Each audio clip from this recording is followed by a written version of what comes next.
Immigration. Immigration is defined as the international movement of people to gain residence in a country in which they are not native. The United States is a big example of of a country that experiences a lot of influx of immigrants. And in the 1800s, the United States was experiencing massive rates of immigration due to a lot of crop failure from more European countries, land and job shortages, rising taxes, and famine. And in more recent years, it's come to more of a shift of Latin American and immigration from Mexico, more linked to like better economic opportunities, religious and social freedoms, as well as fleeing conflict. So there is still a lot from Europe, but a lot of it has come from more of continentally North America and South America. But there's been this commonality of that idea of like the American dream and just a better life here, so that the United States has remained fairly constant in a rather large influx of immigration every year. Um, so roughly 1 million immigrants come to the United States each year. Like I said, the majority is from Mexico and Latin America. And because it is such a large population, it's a large topic in government and a lot of industry. The topic of illegal immigration is mostly what's on most people's minds, and it's become really prominent in the last 2 to 3 election terms. Specifically, it's become more of a party issue and less of a more agreed upon. Typically, with Republicans fighting for stronger immigration reform and Democrats fighting for more changes in the ways to citizenship. And that kind of came to a head this year with strong support for a border wall. But the one thing immigration, border walls, and like that policy fails to see is that 75% of the illegal immigrants come legally and continue to reside on overstayed visas, which is a huge part of immigration and illegal immigration. Um, and the one thing that a lot of people also fail to see is how large immigration is in our industry. The graph shows that a lot of our agricultural work, as well as work in construction and a lot of just physical labor. So not only is immigration prominent in our just everyday life and cultural life, it's also very prominent in the United States industry. So it's really just an all-encompassing topic. Now, let me introduce the immigration statistics and the social problems. The statistics of legal immigrants and the illegal immigrants in the United States from 2000 to 2017 is surprising. From the chart, we can see that the amount of illegal immigrants is nearly 10 times larger than the number of lawful immigrants each year. The average number of illegal immigrants in US each year is around 11 million, while the amount of legal immigrants is only around 1 million each year in 21st century. The line of the two kinds of immigrants shows relatively stable trend. What is interesting of the statistics is that the amount of people who are forced to immigrate is far more larger than the amount of people who are volunteered to immigrate to US every year. This result of statistics shows a conclusion that most people do not volunteer to immigrate to other countries, but are forced to immigrate due to the national disasters or wars within their countries. The large amount of unauthorized immigrants also causes social problems to the US society. 23% of US citizens in 2019 regarded immigration as the most important problem facing the country, which is the highest percentage of concern for the issue since it first began recording mentions of immigration in 1993. Immigration is becoming a larger and a larger problem within the border of the United States. For the public views toward immigration, 1/3 wishes to decrease the immigration level. Asked their preferences for US immigration levels, 37% of Americans say it should be kept at its present level, while most say it should be decreased at around 35%, then increased at around 27%. However, public expectations toward immigration still remain positive, even as they acknowledge immigration as one of the nation's most pressing problems. Americans still view immigration positively in general, with 76% describing it as a good thing for the country today, and 19% as a bad thing. Americans' opinions on the impact immigration has on these aspects of society have shifted in a more positive direction over the past 2 decades. Specifically, the public is much more positive today about immigration's effect on the economy and job opportunities than they were in 2001. Probing further on immigration's impact on the economy, the poll asked the Americans whether immigrants mostly help the economy by providing low-cost labors or mostly hurt the economy by driving down wages from many Americans. A majority of Americans say immigrants mostly help the economy, with 55% holding this view, compared with 37% who see immigrants as harming the economy.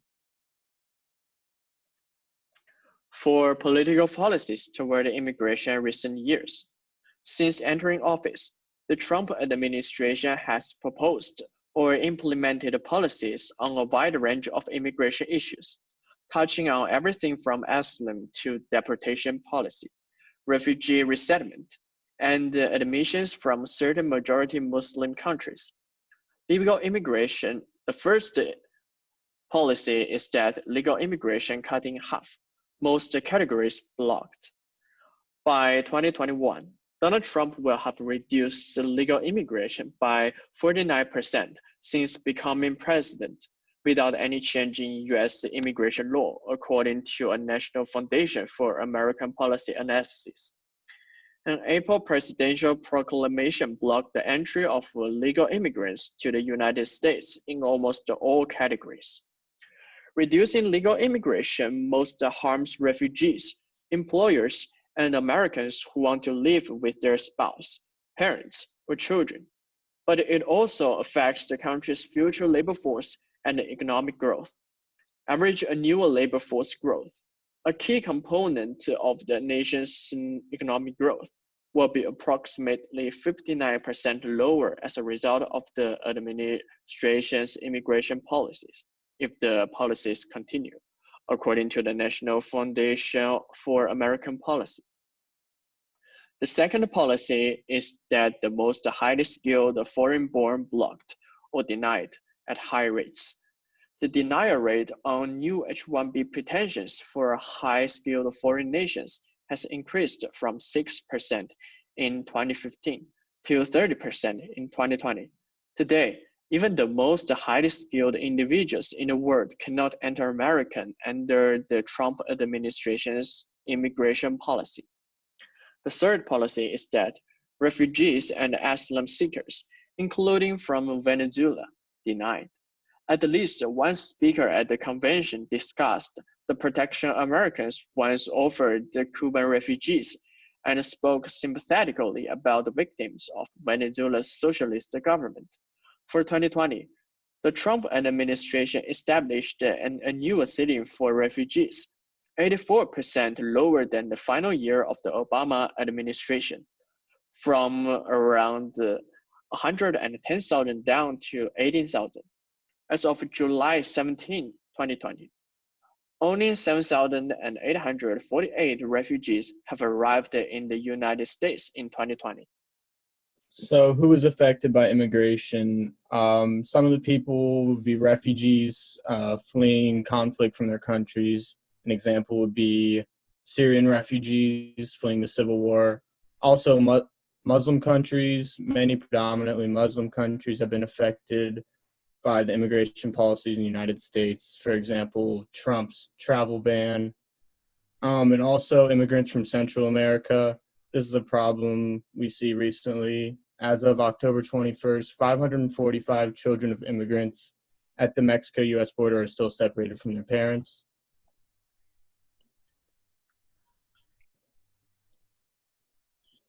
Next slide. And then also some of the stakeholders and who kind of controls this, the United States Citizenship and Immigration Services. They handle visa requests and refugee requests. ICE, Immigration and Customs Enforcement, they're in charge of enforcing these immigration laws. And then the United States Customs and Border Protection includes Border Patrol, which is responsible for identifying and preventing undocumented aliens, terrorists, and weapons from entering the country. The history of immigration. 20,000 years ago, the first immigrants arrived on the land. Early 1600s, Europeans reached the East Coast. In March 1790, Congress passes the first law about granting U.S. citizenship, the Naturalization Act, which gave free white people of good character and who have been living in the U.S. for over 2 years, the U.S. citizenship. In August 1790, the first U.S. census, and the result was the English are the most foreigners in the U.S. The first major wave from the war of 1812 to the Civil War happened, and in 1819, the Steerage Act of 1890 asking for demographic information of the passengers who came from the sea. The first federal records on ethnic composition of immigrants. From 1820 to 1860, the Irish and the German made their way to the Midwest. In 1849, America's first anti-immigrant political party, the Know Nothing Party, showed up. In 1880, the second wave took place, and that was when the industrialization and urbanization happened, and the immigrants are mainly from Europe. In 1882, the Chinese Exclusion Act, it was the first time to put restrictions on the immigrants. In 1891, the Immigration Act of 1891 further exclusions for criminals, the sick people, and some others. The Federal Office of Immigration set up. And 20,000 years ago, never mind, sorry. In 1892, the Island, that was where the first immigration station was set up. In 1907, immigration peaks, the gentleman's agreement with Japan was made. It limits the immigration from Japan. The Immigration Act of 1917 sets a literacy requirement and excludes most Asian.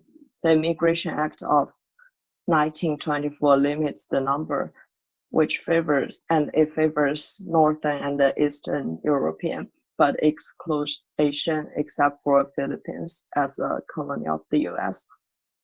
In 1924, the US Border Patrol prevents illegal immigration. In 1948, the first refugee and settlement law due to influx of European after World War II. From 1946 to 1947, the US admits refugees during the Cold War. In 1965, the Immigration and Nationality Act ends the national origin quota since 1920, which favors certain racial and ethnic groups. The new bill emphasized family reunification and skilled immigrants.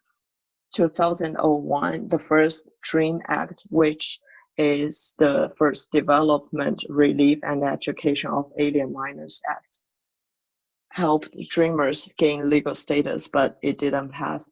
In 2012, Obama signs the DACA temporary shields dreamers, but it doesn't give them citizenship.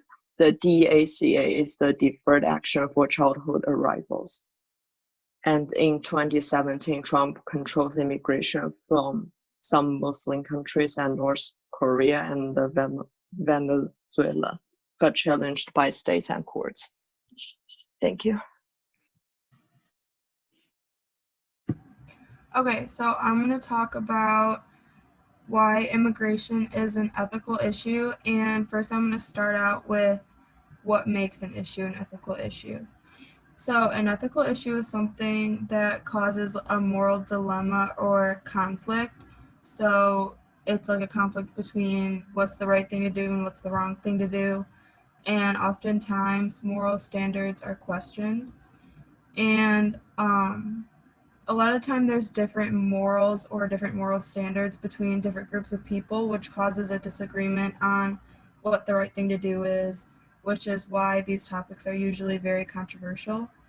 And people have to make a decision based on their personal beliefs of what they believe is right. Okay, so I'm going to talk about a few different parts of immigration.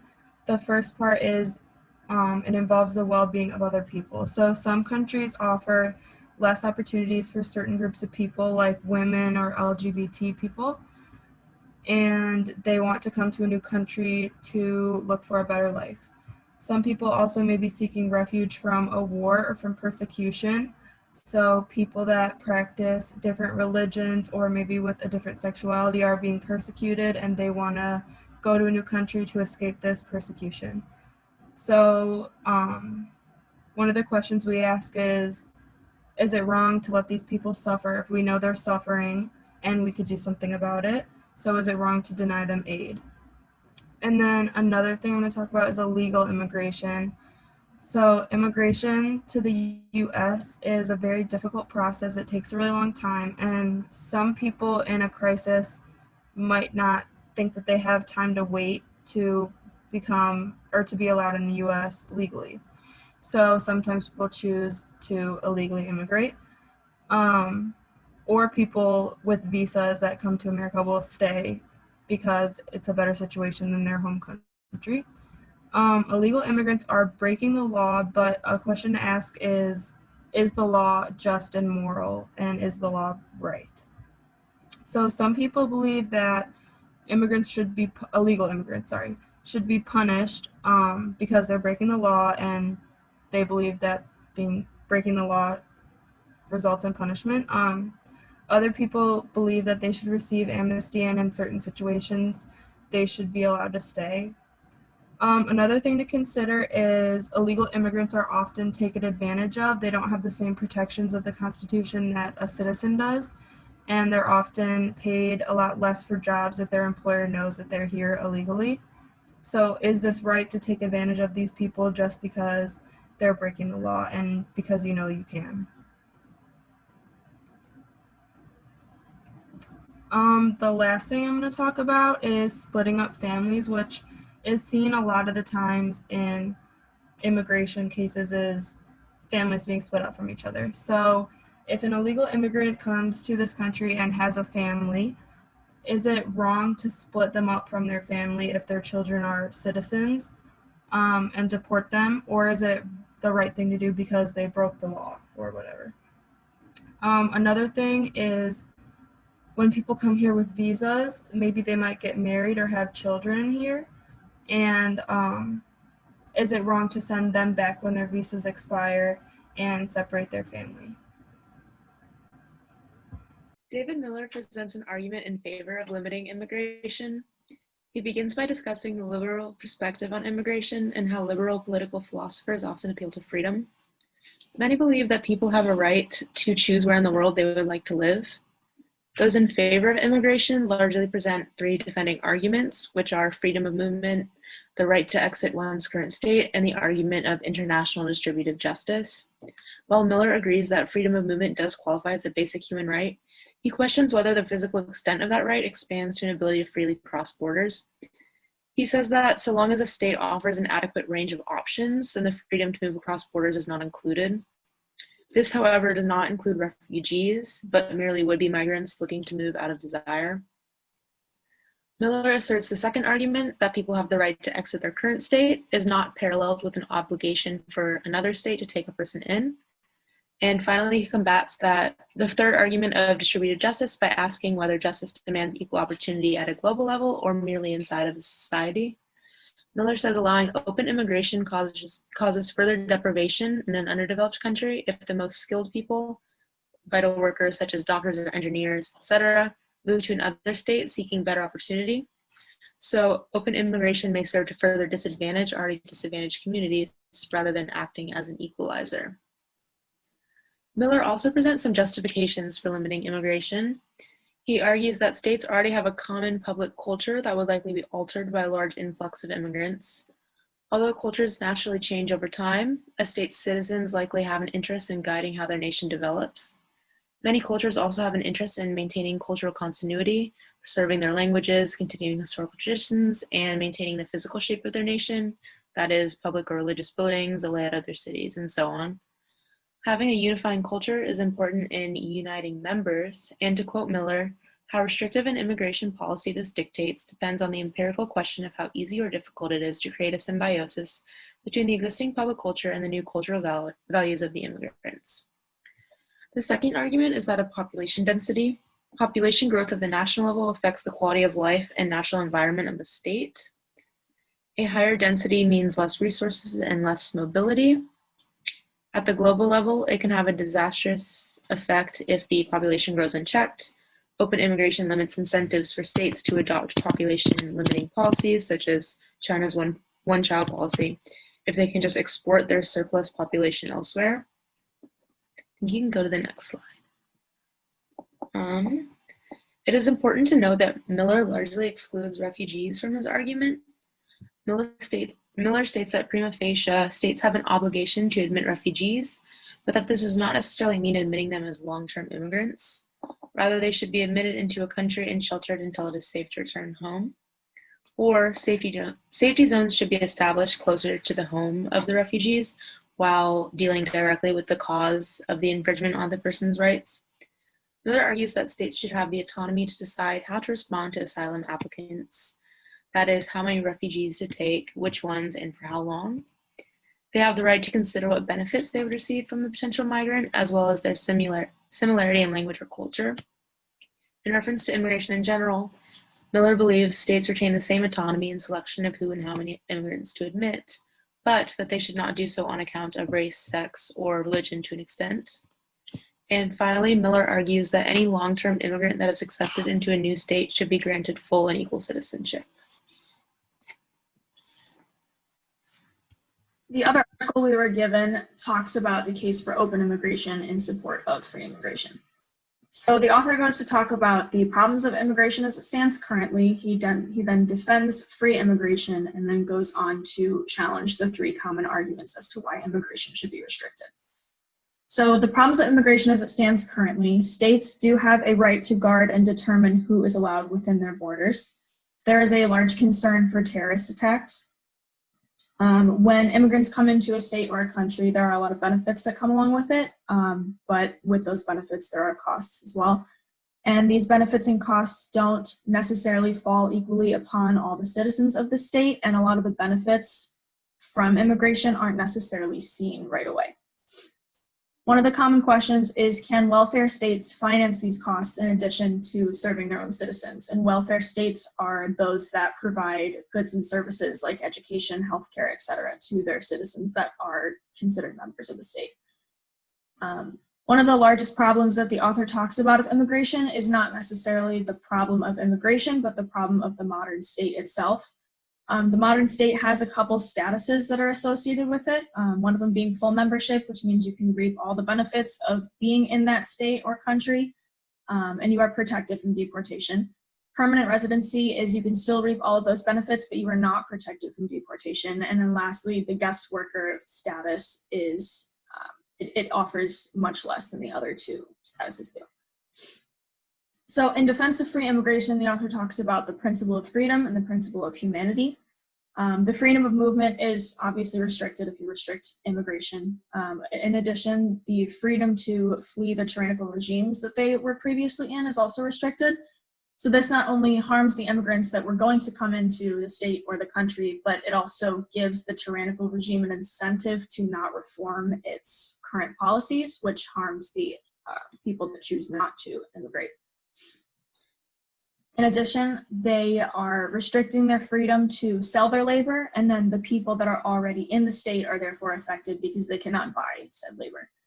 Lastly, the freedom to associate is restricted, so the people that are trying to immigrate into country or state cannot see their friends or their loved ones, or if they need to be in that state to take care of a child or a parent or something like that, they can't do that. He talks about the principle of humanity.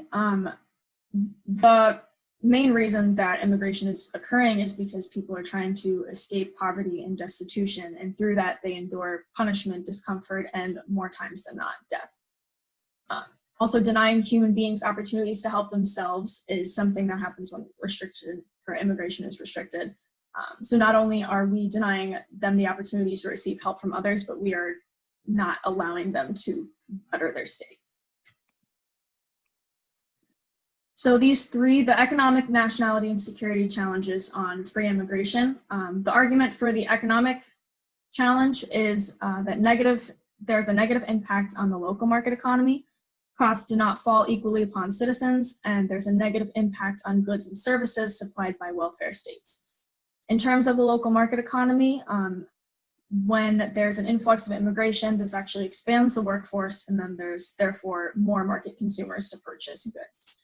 They additionally are moving to a place in which previously they were a burden on their old society, but now they are moving into a place where they can become a more productive member of the current society. In terms of costs falling equally upon citizens, rent-seeking and rent-protecting behavior is found mostly among the wealthy. This basically means that even if it doesn't fall exactly equally on all citizens, it is more likely to fall upon the wealthy people, and they generally just don't want to, share what they have. Negative impacts on goods and services for welfare states. If integrity of the welfare state is of concern, then we should limit welfare membership and not immigration as a whole. For nationality, the argument is that immigration will change a society's character or identity. Institutions of wealthy countries are undermined by those who come to the country and do not share the same values, and immigration makes societal development and social justice difficult. So in terms of a country's culture or identity, cultural change can be good, and this has been seen. There's evidence of societies prospering from cultural change, and that could be in Europe or Canada or seen in America. With the abolition of slavery and the introduction of new religions and stuff like that. Immigrants, additionally, that move to wealthy countries are most likely going to adopt practices of those wealthy countries in order to receive the benefits that the members of the country provide. Lastly, appealing to the idea of social justice as a means to restrict immigration is kind of contradictory, as social justice allows for the inclusion of everyone, and that contradicts restriction of immigration.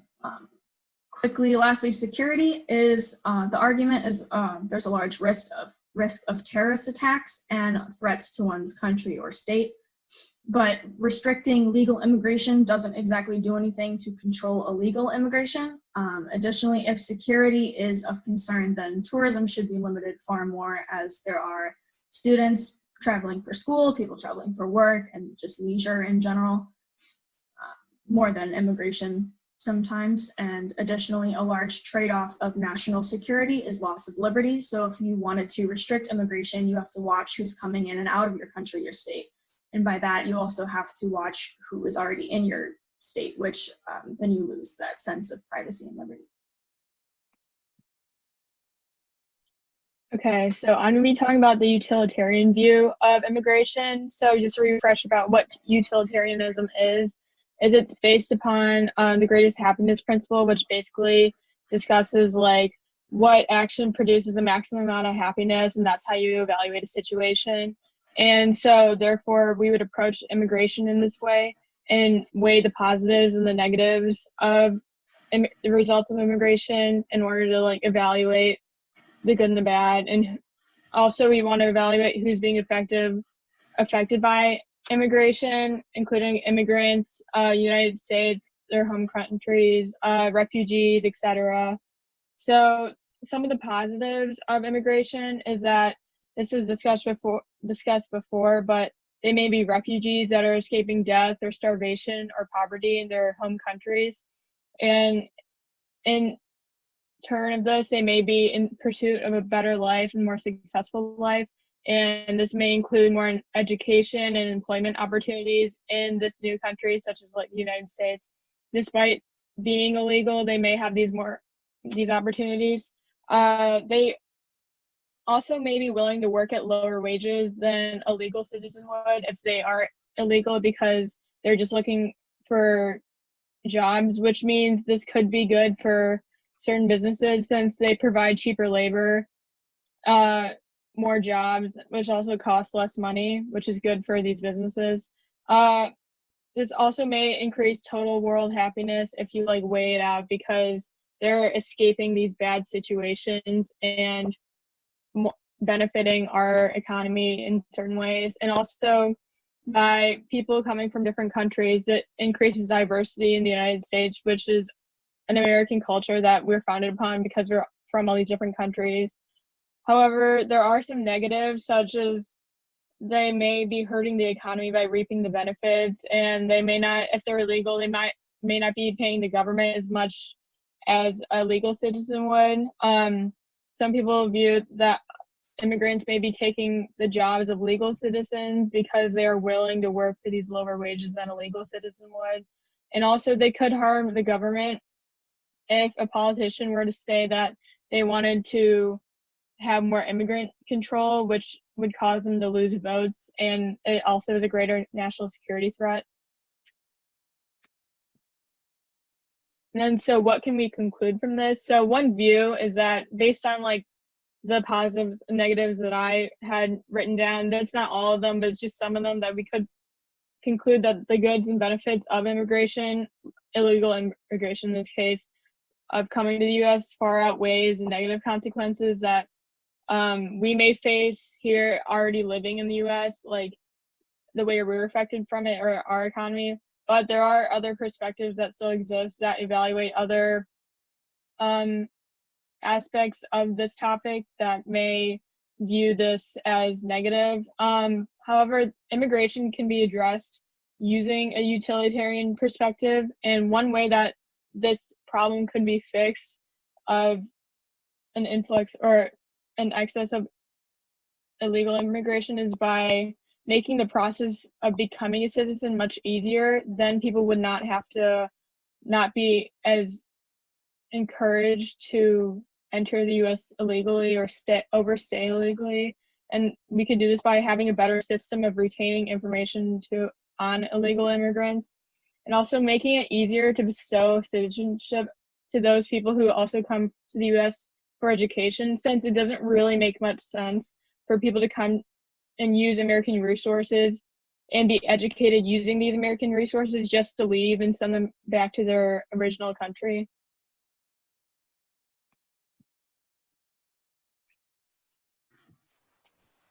In terms of Kantian ethics on immigration, two of the main tenets of Kantian ethics is the formula of the universal law of nature and the formula of the end in itself. In terms of the universal law of nature, one of the first things that comes up is the golden rule, is just to treat others how you want to be treated, and you obviously wouldn't want to be kept from being able to better your situation. Taking in immigrants is also universalizable. It doesn't just happen in the United States, it happens all over the globe, and it has been seen in more than one case. Kant also believes in this universal right of hospitality. We have an obligation to take people in and be kind, given that these immigrants do have peaceful intentions when entering the state or the country. Lastly, Kant believes we all have rights to the earth, and we also have an obligation to share it with every other human, and there's no group of people that should have a say over another as to where people go. For the formula of the end in itself, don't treat people simply as means to an end, and just as a reminder, ends are entities with their own maxims, they're rational agents that are capable of being held morally accountable. Kant also believes, like I said before, that allowing people in is an obligation, and to work through that duty, it requires us to be morally respectful and not to only citizens of our own nation, but extending to everyone across the globe. Lastly, we're supposed to act for the sake of duty, not just in accordance with duty to have moral worth. And motivation to allow for free immigration should not be determined by the effects or the accomplishments, meaning like benefits to our society that we will have based on allowing immigrants in. It should just be for the fact that we are doing it out of goodwill.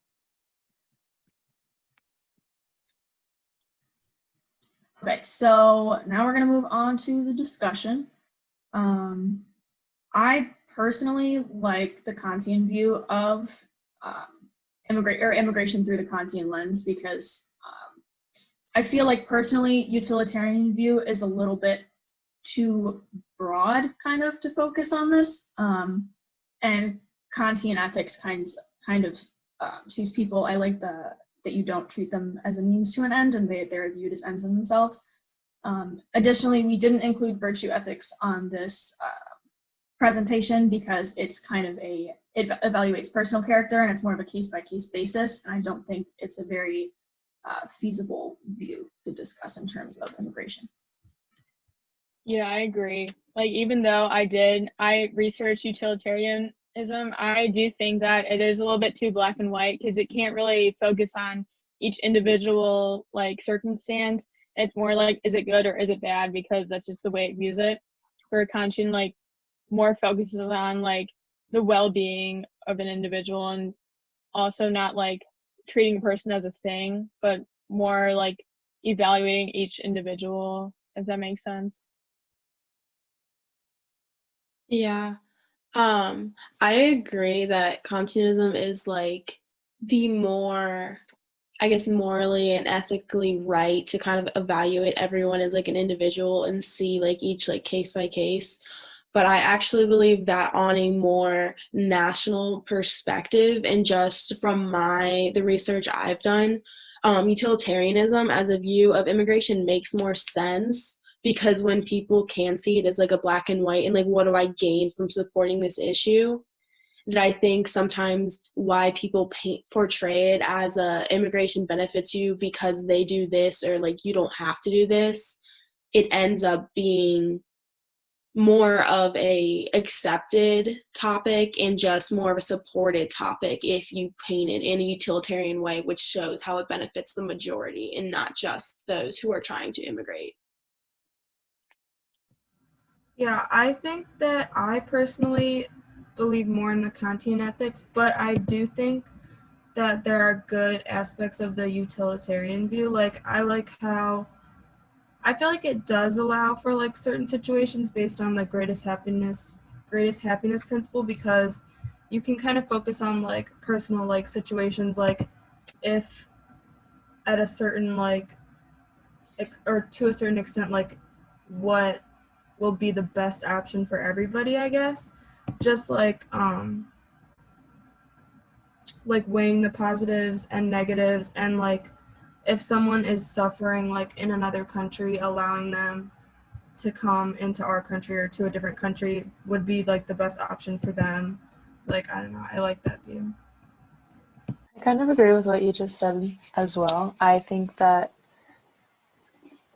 it's difficult to look at a topic like immigration from a single perspective, especially because it is such a huge topic that includes such a wide variety of issues that it's difficult to look at it from a single ethical topic or ethical theory. But I do think that overall the utilitarian view is a little bit better because it allows for some of like the individual case by case analysis of things.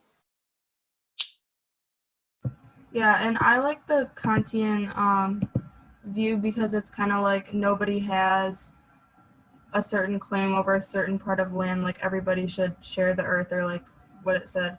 I just like that view. I think that it makes sense to me. I think the Kantianism is too ideal for this topic, even though like it's very generous to the foreigners who want to immigrate to the US, for example.